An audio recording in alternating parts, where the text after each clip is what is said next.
Então, vamos lá, falando de como nasceu Maristela, né? E hoje ela está completando 70 anos, em 2020, foi logo após a Segunda Guerra, teve efervescência de cultura, né? No mundo inteiro, né? Ficamos 5 anos, é um pouquinho parecido com a pandemia. A gente ficou 2 anos sem conseguir se expressar. Ainda teve aqui as lives, né? Que ajudaram bastante, mas imagina aquela época que não tinha músicos, artistas, pintores, cinema, qualquer Muitos que tipo foram de arte, perseguidos, né? teatro também, né? Também mudaram de país.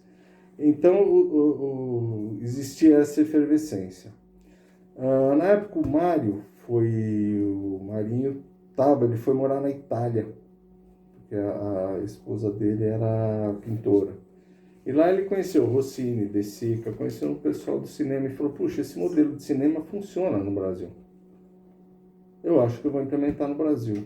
Chegou aqui, ele tinha uma fábrica de juta com os 2 irmãos, que era da família, que já chamava Maristela. Uma fábrica de juta? Fábrica de juta, porque com 3 mil funcionários, porque na Segunda Guerra não existia mais aquele caminho das Índias, né? Lá embaixo, que era onde se trazia juta. Então, aqui o Brasil virou fortíssimo nisso, se exportava para vários países, e a fábrica da família foi muito bem. E Marinheiro Caçula não tinha muito a ver com a fábrica, não podia apitar muito, então ele pegou o capital dele, né, dando uma boa resumida, falou: eu vou fazer cinema. E encontrou aqui, foi até o TBC, que estava, né, começando a entrar no auge, e ali ele encontrou o Ruggero Jacobi e o Mari Tivelli. E os 3 tiveram a ideia de fazer os filmes, né? E o Marinho apresentou um plano para começar a filmar o primeiro filme. Nesse meio tempo, se achou no Jaçanã, o Mari Tivelli veio com a ideia de montar os estúdios, que lá achou uma fábrica de adubo desativada, com 4 galpões, etc. E aí o Mário topou a ideia e foi lá e comprou a fábrica e transformou nos estúdios Maristela, que eram 4 galpões. Era Vera Cruz, em São Bernardo, e Maristela, no Jaçanã. Né? Então, no Jaçanã, começou a se montar os estúdios da Maristela. Ok, plano de filmagem. Marinho vinha com aquele formato do neorrealismo italiano.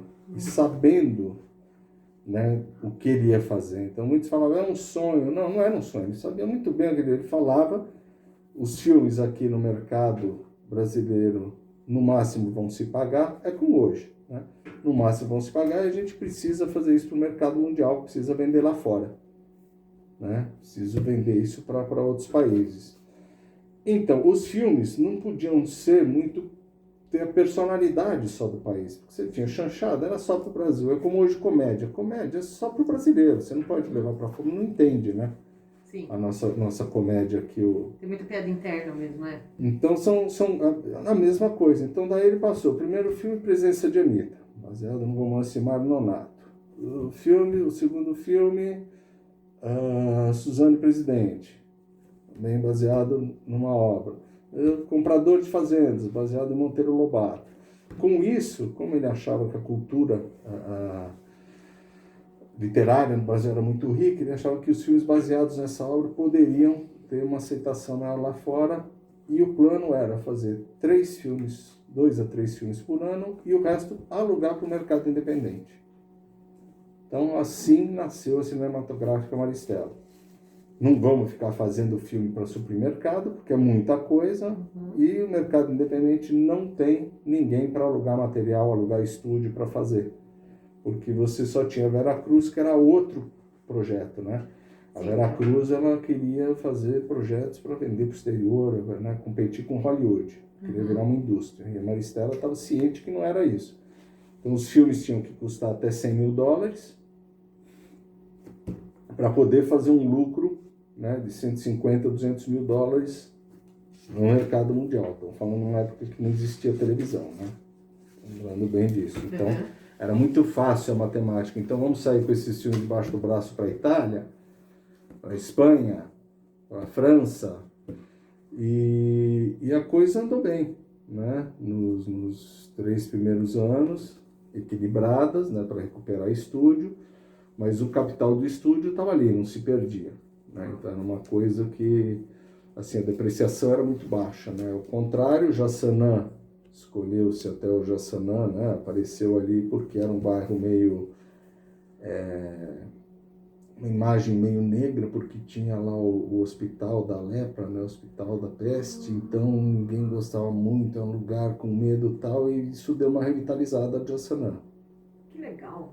Né? Então, até né, dentre as histórias do Jaçanã está o Trem das 11, Uhum. que nasceu por causa da Maristela. Porque o trem da Cantareira ali, o último era 7 da noite. Né, que vinha para cá, que trazia o do quartel. E o Marinho foi até o governador, acho que era o Ademar de Barros, pedindo para estender até as 11, porque o pessoal não voltava para casa quando tinha que fazer noturna, não tinha que filmar à noite.